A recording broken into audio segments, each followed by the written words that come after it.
Décima parte. Philae, o princípio feminino.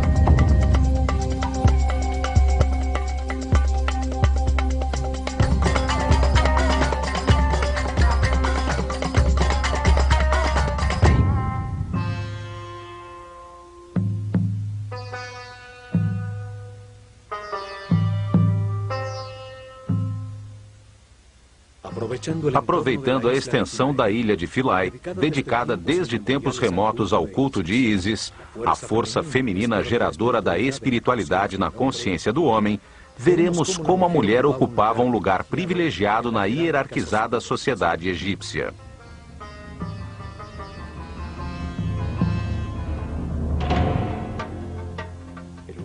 O universo egípcio estava fundamentado na dualidade, no masculino e no feminino, iguais entre si, responsáveis por gerar a ordem em meio ao caos, responsáveis por tornar o mundo cada vez mais perfeito, para depois conservá-lo eternamente.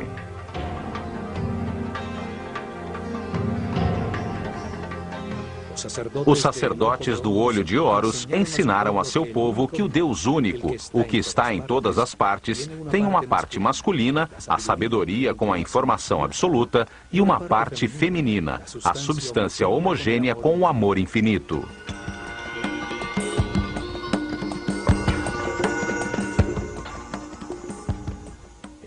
No topo do seu ordenado mundo divino, Atum, como era chamado esse Deus único, sabedoria absoluta mesmo antes da manifestação do universo, já tinha uma parte feminina, chamada Nun. Era a substância virginal, a matéria não diferenciada e homogênea, as águas ancestrais, o amor infinito. Atum e Nun, a dupla original, que se encontrava em repouso, ativa sua vontade divina, terminando o equilíbrio existente. Ao fazê-lo, transformam-se em Ptah e Sekhmet, o mesmo Deus único, porém com outras características distintas, pois sua própria vontade o pôs em movimento.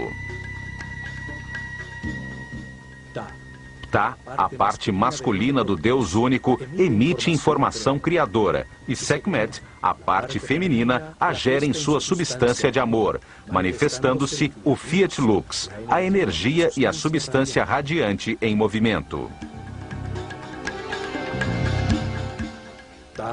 Ptah e Sekhmet são o fogo multiplicador de tudo que foi criado. Eles geram outras duplas de divindades criadoras, as forças fundamentais, que foram chamadas Néters, extensão da causa primeira em um universo divino. A ação deste fogo radiante sobre si mesmo, sobre a substância amniótica original, gera Tefnut, a evaporação úmida, e Shu, o ar em movimento.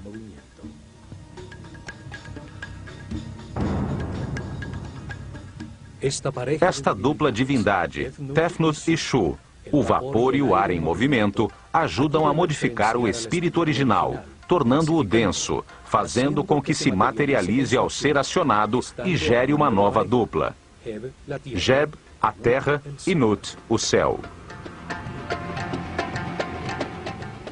Desta forma, foram criados os mundos diferenciados no espaço, os reinos minerais sob forma de sóis e planetas, os sistemas solares e as galáxias.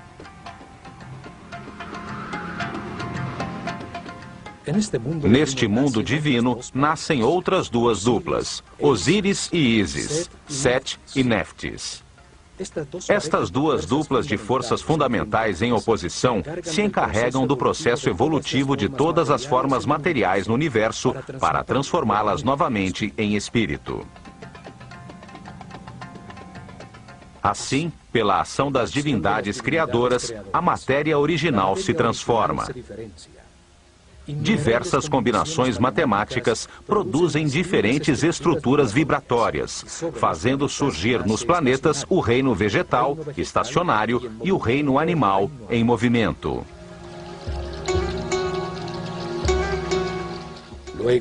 Depois, em outro ato de criação, o Deus único gera seu filho, a consciência do homem. Outra dupla, desta vez humana, formada por um homem e uma mulher, e com capacidade de multiplicar-se.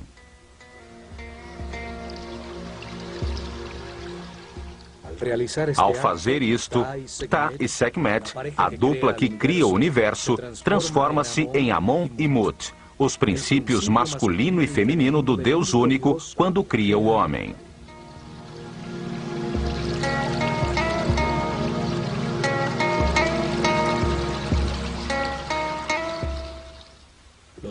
Foram feitos à sua imagem e semelhança, com a capacidade de criar em sua mente, de modelar e construir. Tem livre-arbítrio, para que ao compreender os resultados de suas decisões, se tornem sábios, num processo evolutivo que leva muitas vidas.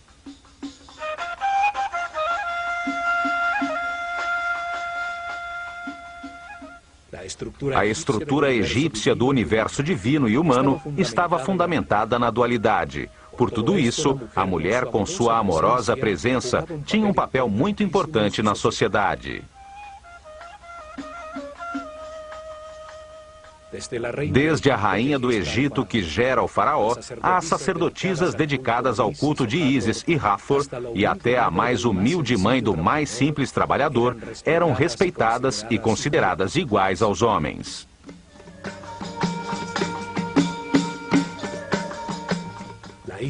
A ilha de Philae era dedicada a Ísis, a figura que, como mãe de Horus, simbolizava a maternidade. Ísis ocupava no coração dos egípcios o mesmo lugar que hoje ocupa a Virgem Maria no coração dos católicos. Após milhares de anos, ainda restam centenas de suas esculturas. Em muitas delas, Ísis aparece dando proteção e amor materno a um Horus recém-nascido, em uma pose que qualquer católico identificaria com a mãe de Jesus.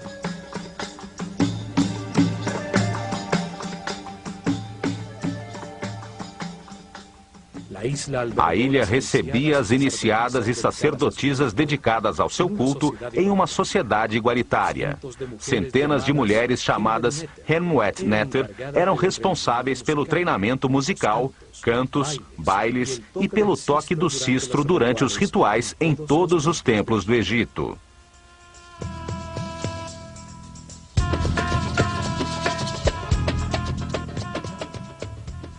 Ísis é a personificação da maternidade dedicada, da fidelidade e da delicadeza feminina.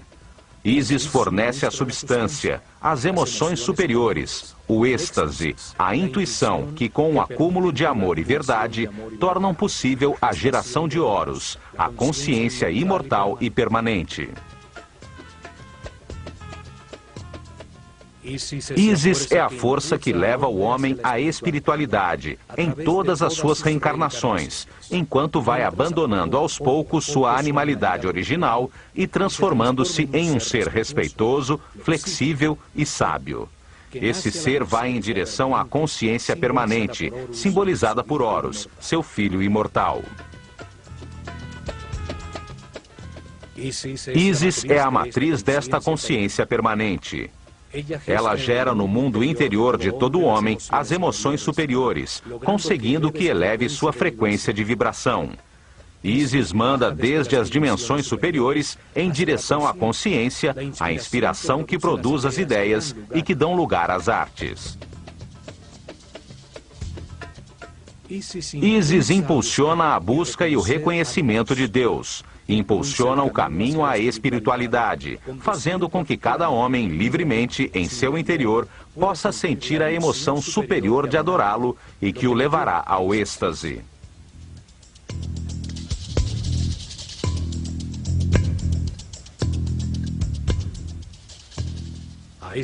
A esta força maternal do universo foi dedicada a ilha de Philae, uma ilha granítica no centro do Nilo, situada imediatamente após a primeira catarata, ao norte da Núbia, na fronteira entre o reino egípcio e o reino cuxita.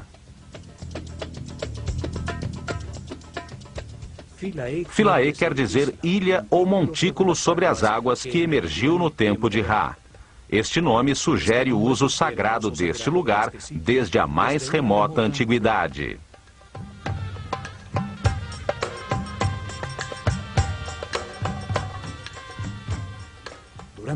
Durante milhares de anos, os belos templos ali localizados serviram como ponto de divulgação da cultura, da religião e da arte egípcia em direção à Núbia e ao Sudão.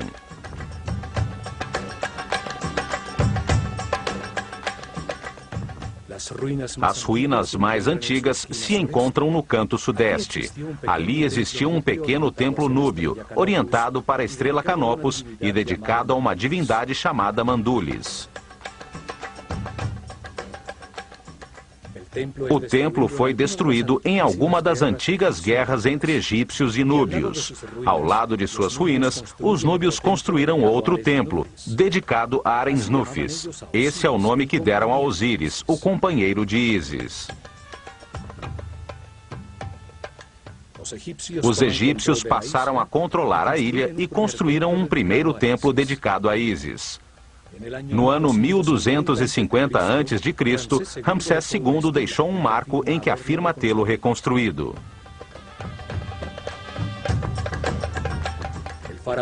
O faraó Taharka faz o mesmo no ano 680 a.C.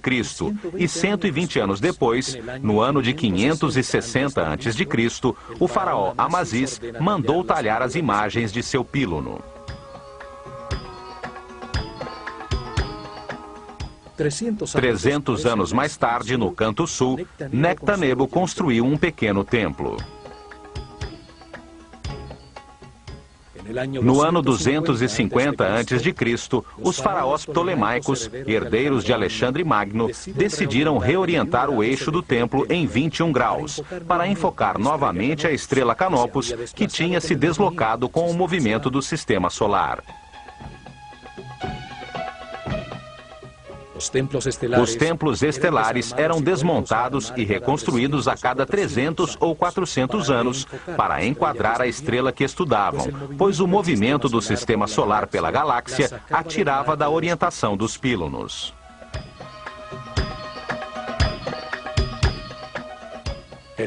O templo deveria ser inteiramente desmontado para adequar-se ao novo eixo. Mas nestes tempos finais, os ptolomeus estavam mais interessados na Grécia e Macedônia, por suas rivalidades com os outros reis helênicos com quem Alexandre Magno dividiu seu império.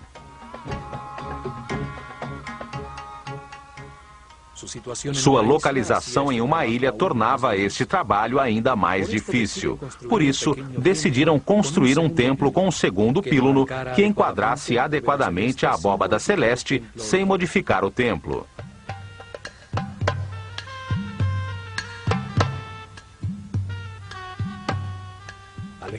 Alexandria tinha se tornado a capital do Egito e o grego seu idioma oficial. No ano 31 a.C., Cleópatra VII foi derrotada na Batalha de Actium. Com seu suicídio, o Egito caiu nas mãos de Otávio, que se converteu em Augusto, o primeiro imperador romano. Os imperadores romanos construíram outros templos em Philae.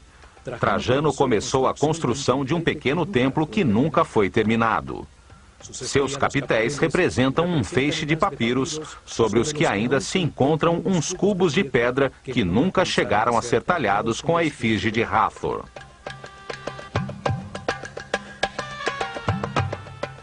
Philae foi um dos últimos lugares em todo o Egito onde permaneceram sacerdotes dedicados ao culto antigo. Ali surgiram seitas gnósticas que mais tarde, com o nome de Rosacruzes, maçons e Illuminatis, manteriam em segredo os conhecimentos egípcios. No ano de 553 d.C., a ilha, um dos últimos bastiões do chamado paganismo egípcio, foi dedicada a Santo Estevão e à Virgem Maria por um decreto do imperador Justiniano. No século XX, a ilha de Philae foi submersa pela represa de Assuã. Com fundos da Unesco, o templo e as demais construções foram desmontados, peça a peça, e reconstruídos na ilha Algíquia, a quem se deu a forma da ilha original.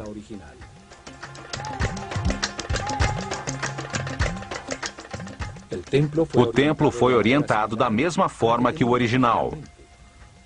Norman Lockyer registrou o eixo do templo original aos 76 graus e meio sudoeste, com o intuito de focalizar os movimentos da estrela Canopus sobre o Polo Sul. Esta é a mesma estrela a qual estava orientado o templo de Edfu.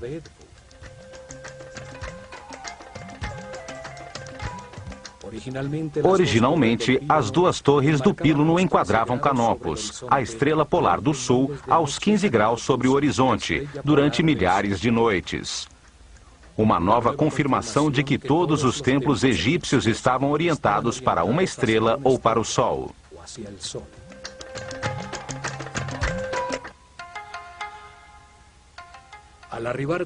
Do Nilo, já se vê a imponente construção, com os dois pílunos que formam o grande pátio interno e a extensa colunata que forma um pátio que termina em frente ao pequeno templo de Nectanebo.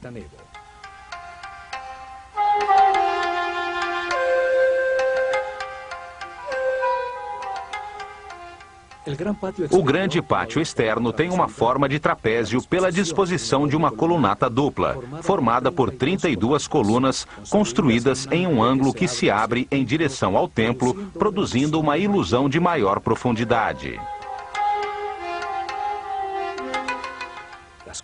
As colunas e um extenso muro que tem a distâncias regulares, uma série de janelas que se abrem para o Nilo, formam um imenso corredor. Todas as colunas são diferentes, como um conjunto de papiros. Seus capitéis floreados, de cores vivas, tinham diferentes formas.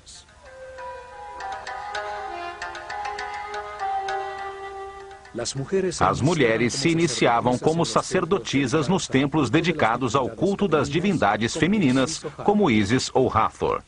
Neles, educavam as responsáveis pela música e pela dança, que acompanhavam os rituais de todos os templos do Egito.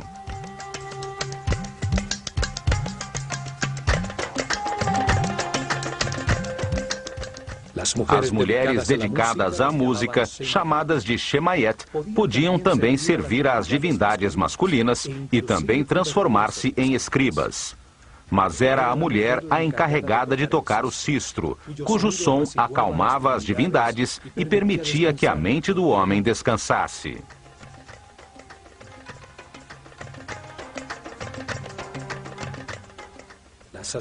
As sacerdotisas dedicadas a Hathor, divindade que representa a sexualidade feminina, o amor, a música, a dança, e cujas festividades eram de embriaguez, origem das festas dedicadas a Baco, tinham outras funções sociais.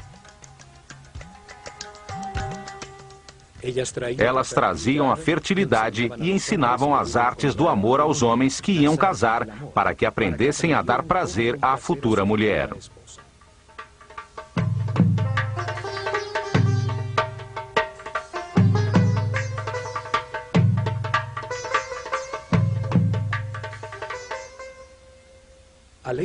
A leste, sobre a colunata do grande pátio, encontra-se um pequeno templo dedicado a Imhotep, o sumo sacerdote que construiu a pirâmide escalonada de Saqqara e deixou os planos e desenhos dos templos de Dendera e Edfu.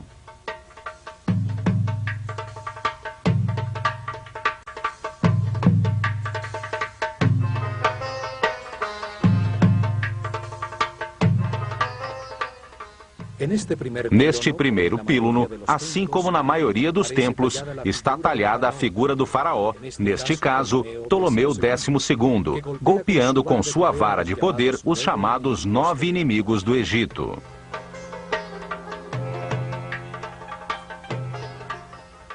Era uma espécie de superstição gráfica simbólica que mantinha afastadas as forças do caos e proclamava a vontade do faraó, mediador entre o homem e a divindade, de manter a ordem no Egito e em todo o cosmo. O confronto entre a ordem e o caos é uma mostra da maneira dual como os egípcios encaravam o universo. Assim também o país tem duas regiões, o grande vale do Nilo, chamado de Alto Egito, e o delta em que se abre quando chega ao Mediterrâneo, chamado de Baixo Egito.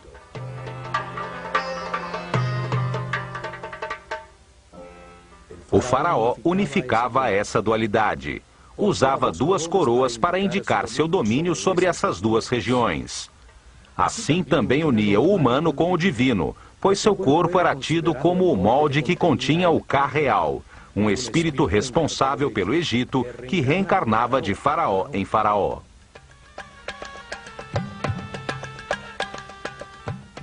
Por isso, o faraó, o mais importante de todos os egípcios vivos, representava o nível de consciência alcançado pelo povo durante seu reinado. Era como um Deus menor, ao ser sempre a reencarnação do espírito designado por Deus para manter o Egito organizado.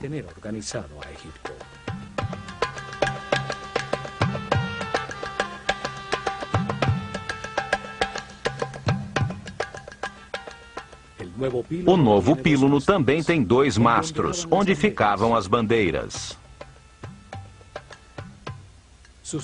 Suas duas torres deveriam ser simétricas, unidas em um pórtico. No entanto, aqui em Philae, a torre esquerda tem uma porta que leva diretamente à Capela dos Nascimentos.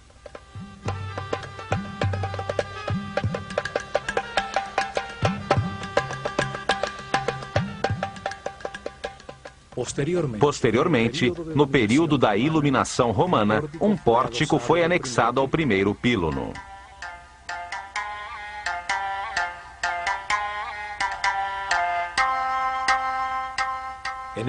Nesta capela, celebrava-se o nascimento das divindades e de seus filhos, como Horus, e a maternidade de Ísis, nas datas em que sua representação no céu, Sírio, reaparecia, anunciando o novo ano, o solstício de verão e a enchente do Nilo.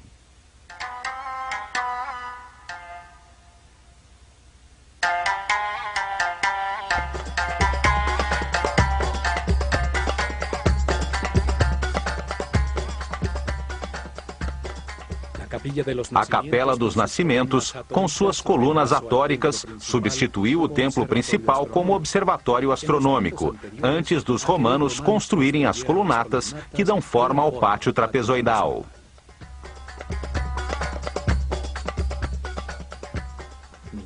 Nenhuma sociedade deu às mulheres o valor dado pelos egípcios. Sua sociedade era igualitária.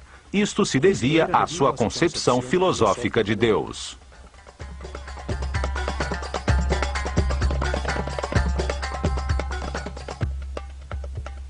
Em ações legais.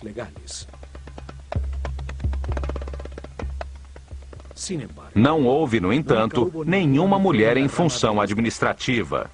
Eram os homens os encarregados da manutenção da ordem.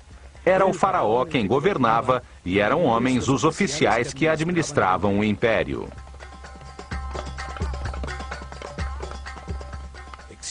Existe uma lenda que afirma que o direito ao trono era transmitido através da linha feminina, que era a princesa real, a herdeira legal do trono. O homem por ela escolhido como marido se convertia no faraó reinante.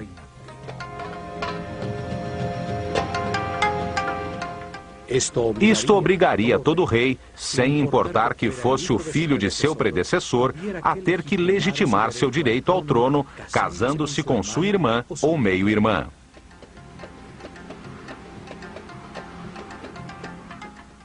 No entanto, não existe uma linha direta de herdeiras que confirme esta lenda. Sabe-se que os faraós eram polígamos e que as esposas principais de Tutmoses III, Amenhotep II e Amenhotep III, não eram de família real.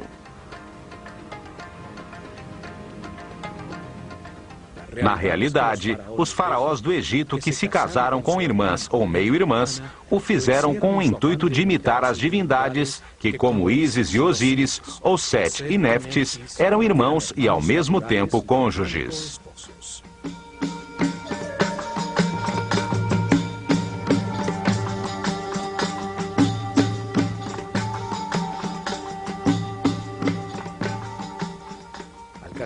Ao casar-se com sua irmã ou sua filha, o faraó se distanciava dos súditos, que nunca se casavam assim, e se colocava ao nível das divindades, reafirmando seu direito divino de reinar.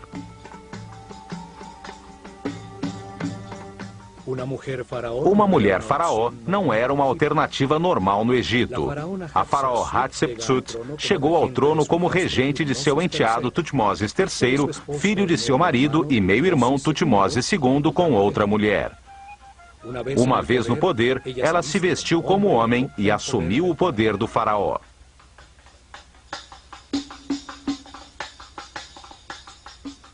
Após seu reinado, sua imagem como faraó foi sistematicamente apagada dos registros para eliminar da memória uma mulher que se apoderou do trono de forma imprópria. No entanto, suas imagens como rainha ainda continuam intactas.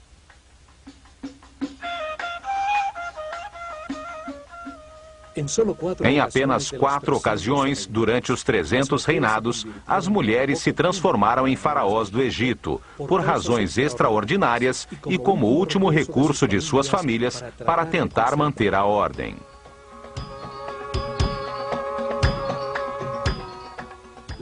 A primeira foi a rainha Nitiriket, que reinou ao final da 6ª dinastia, no começo do caos, que hoje se chama de primeiro período intermediário.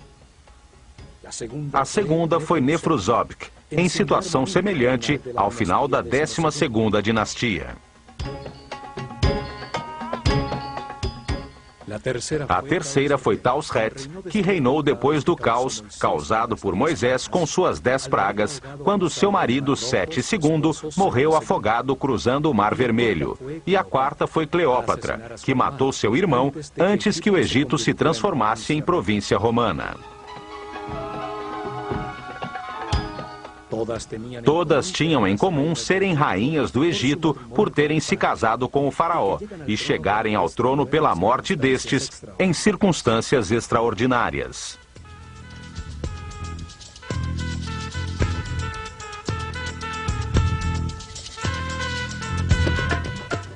Os sacerdotes podiam se casar, mas só lhes era permitido uma mulher. Os demais homens, incluindo o faraó, podiam ter quantas quisessem, ainda que a maioria optasse por apenas uma.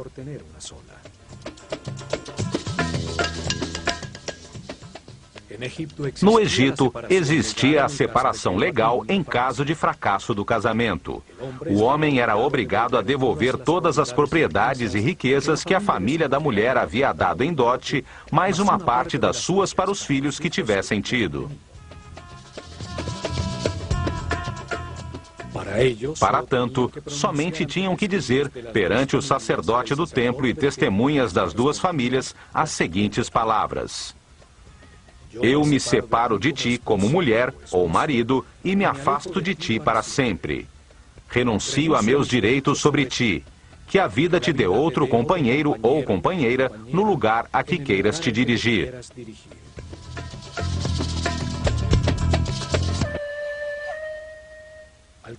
Cruzando o novo píluno, chega-se ao antigo pátio das galerias, agora rodeado pela fachada original do templo, o corredor direito com suas 10 colunas e, ao lado esquerdo, a nova capela dos nascimentos.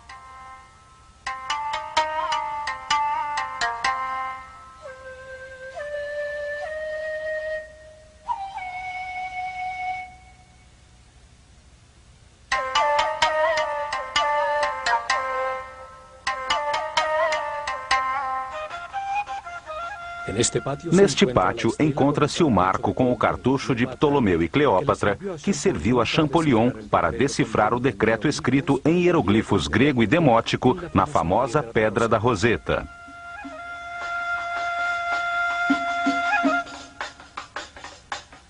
O decreto obrigava a render-se culto à pessoa do faraó.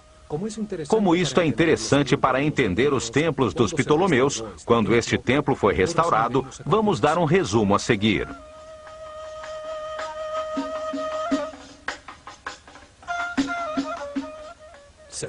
Decreta-se que todos os templos do Egito devem destinar em seu interior, ao lado dos santuários dos deuses, um lugar que mantenha uma imagem em ouro do eterno rei Ptolomeu, o amado de Ptah, o deus Epifânio Eucaristos, diante do qual deve-se colocar a imagem da divindade principal do templo, entregando-lhe a arma da vitória.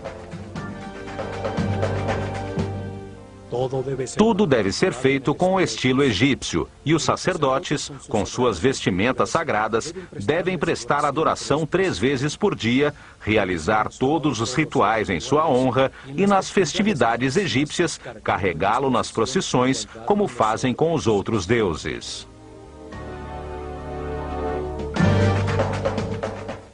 Para os sacerdotes egípcios, o homem é um animal, até poder controlar conscientemente as condutas automáticas geradas pelo instinto. As reações automáticas do instinto permitem aos animais e aos homens ignorantes procriar, manter e defender a vida.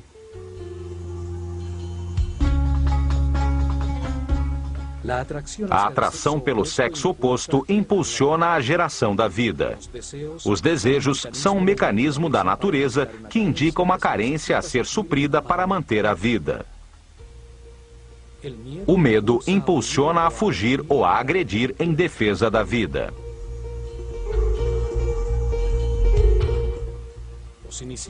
Os iniciados aprendiam que os instintos são uma limitação para a realização espiritual superior. A escola de mistérios tinha templos especializados em gerar consciência e dar o treinamento necessário para a conscientização sobre tais condutas.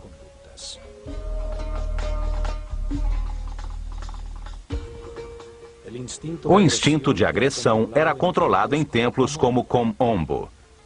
Ali, os medos eram superados pela compreensão de que nada há a temer, que a morte é apenas um passo para outra vida. Aprendia-se que o medo apenas desperdiça a energia vital necessária para que se atinja a paz interior.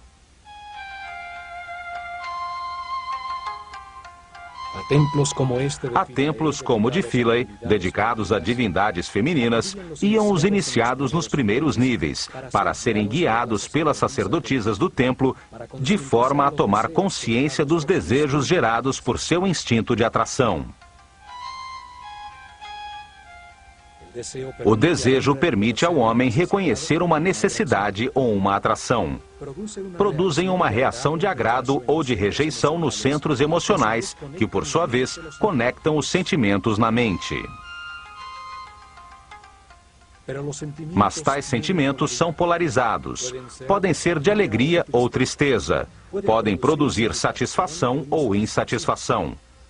Por isso é tão importante compreender como são formados para podermos então controlar os de características negativas.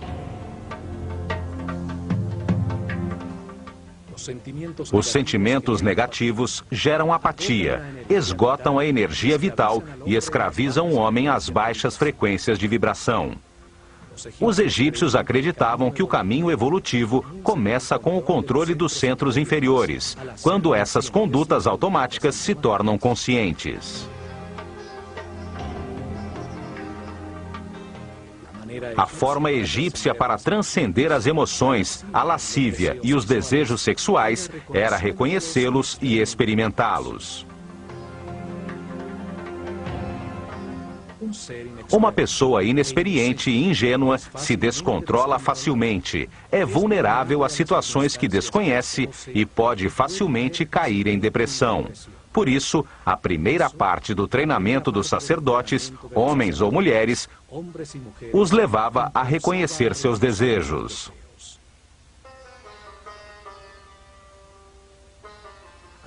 Aprendiam que ao ativar os centros inferiores e os sentimentos através do amor e da compreensão, o resultado para a mente é sempre de paz, harmonia e felicidade. O templo era considerado pelos sacerdotes como um modelo do mundo no momento inicial da criação. Nesse momento, Deus manifestou o universo, emergindo um pequeno monte de terra das águas do caos, de forma similar ao que acontecia quando as águas transbordadas do Nilo se retiravam todos os anos, permitindo que o Deus Criador aparecesse trazendo vida nova ao país.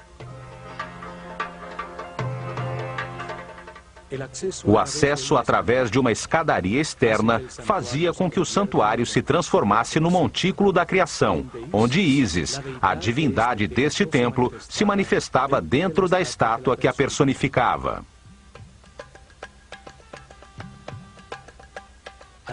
Ao subir ao seu interior, chega-se a um pequeno pátio cercado por colunas, localizado no centro do chamado Salão da Vida, um salão suspenso com elevadas colunas.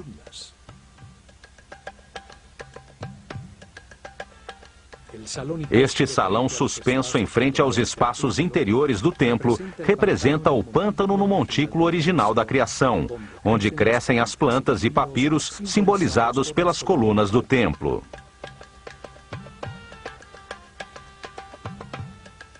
O espaço aberto central servia às vezes de capela, onde as figuras simbólicas eram expostas à luz solar para renovar a energia, num ritual antiquíssimo.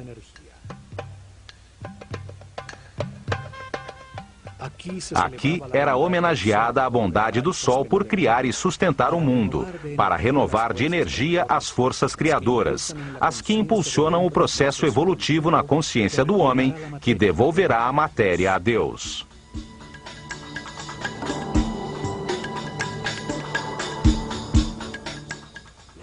Os muros deste espaço foram talhados para mostrar como o universo era entendido.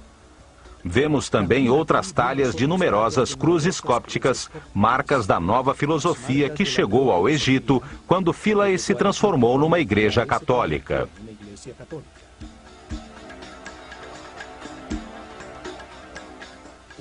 Uma nova forma de ver o mundo, que não apenas tirou o sentido da visão tradicional egípcia, mas que também a considerou aberrante e primitiva.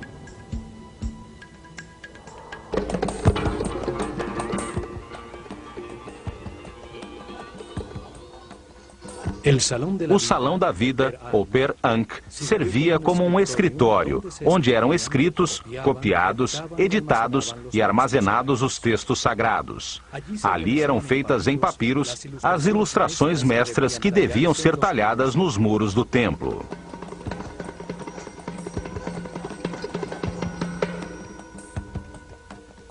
Nos salões da vida de todos os templos egípcios, também eram feitos os papiros com as cópias dos livros dos mortos, utilizadas em seus ritos funerários.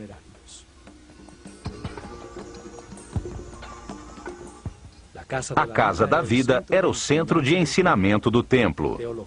Teologia, arte, ritualismo, magia, astronomia e medicina eram aqui ensinados. A biblioteca, com os textos armazenados, serviu como modelo para a Biblioteca de Alexandria.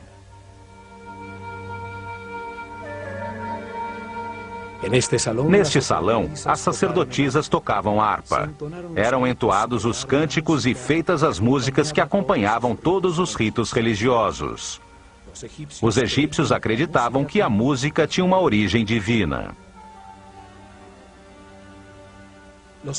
Os muros dos templos nos mostram que eles usavam muitos instrumentos de percussão, tambores, flautas e os sistros, que eram fundamentais nos ritos funerários e nas procissões.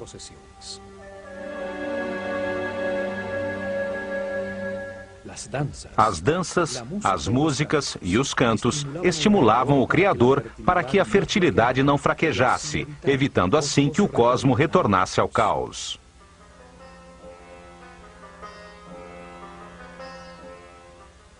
As sacerdotisas também cuidavam dos doentes que chegavam ao sanatório do templo em busca de ajuda e do conhecimento dos sacerdotes.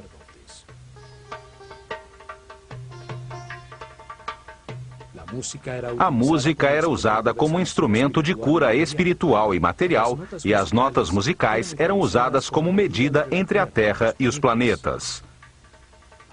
Ao dançar, adorava-se a Deus, à força do amor, à felicidade, ao baile e à música.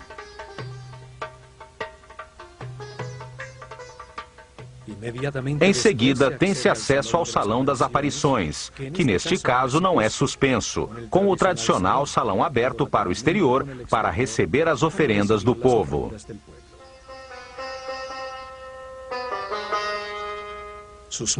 Seus muros contêm cenas que, como em todos os templos do Egito, não têm nenhum fundo.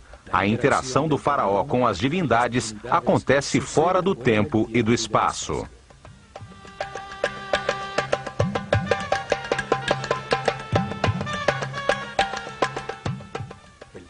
O templo era o cenário onde se representavam os diferentes rituais de forma dinâmica, em meio ao som musical das vozes e instrumentos, o recitar das palavras dos ritos, o cheiro de incenso, em louvor à divindade, para conseguir seu apoio na continuação do universo organizado.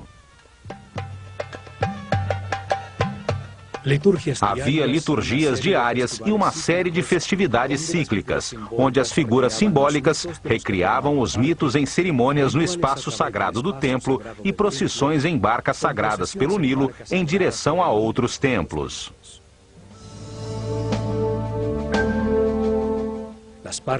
As diversas partes que formavam o templo eram, acima de tudo, funcionais e demonstravam a forma como os sacerdotes egípcios entendiam o universo. Ali, o rito lhes dava o poder, legitimando a ordem social de sua civilização. O rito gerava e organizava essa ordem social.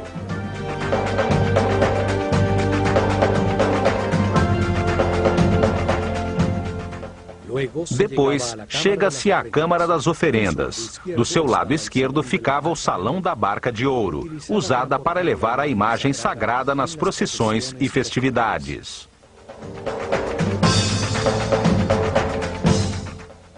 Saía da antecâmara uma comprida escada reta que levava ao terraço do templo, onde se realizavam as cerimônias e os registros do céu, assim como nos outros templos do Egito.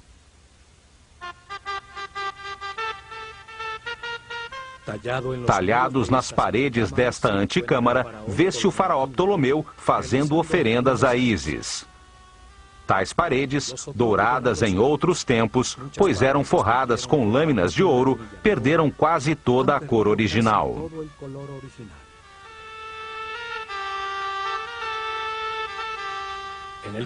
No ponto central do templo estava o Santuário de Ísis, que continha em seu interior um altar de granito com a imagem de ouro da divindade.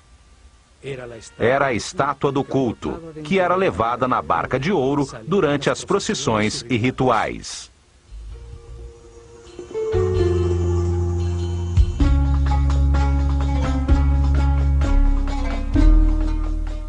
Ísis, a Virgem Mãe Egípcia, que concebe Horus de forma imaculada, tem sobre a cabeça um trono, uma cadeira simbólica sobre o chakra da coroa, onde se sentará a consciência permanente de todo homem e que reinará para sempre.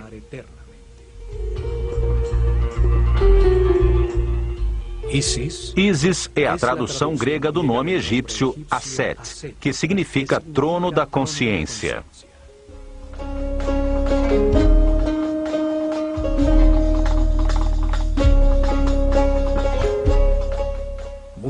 É muitas vezes representada com um abutre sobre a cabeça, no qual se apoiam uns chifres de vaca sustentando um disco dourado. O abutre dedica-se tão somente às suas crias. Transforma em seu interior as substâncias em decomposição, transformando-as em alimento, em nova vida.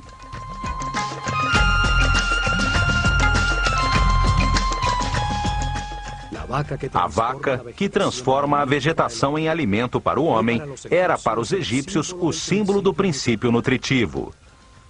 Seus chifres têm a forma da lua crescente, mãe dos ciclos, que sustenta o disco solar, fonte da vida e luz da consciência.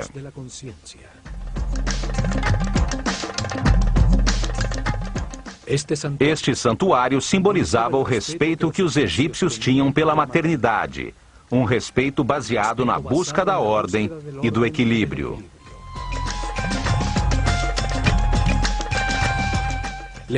Legitimava sua visão do mundo.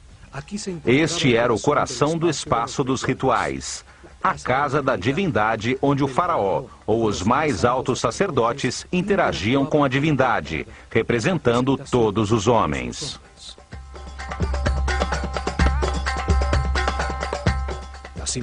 As imagens talhadas da divindade permitem que torne a viver na mente de todos os que a observam, fazendo com que participem simbolicamente de seus rituais e compartilhem suas oferendas.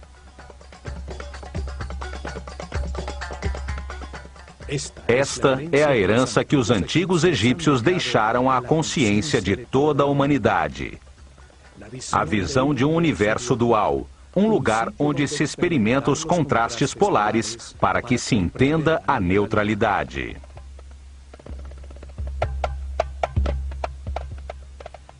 Uma escola desenhada por Deus de forma perfeita, para transformar por sucessivas reencarnações um inocente em sábio, um animal em super-homem, graças à experiência adquirida a partir de suas próprias decisões.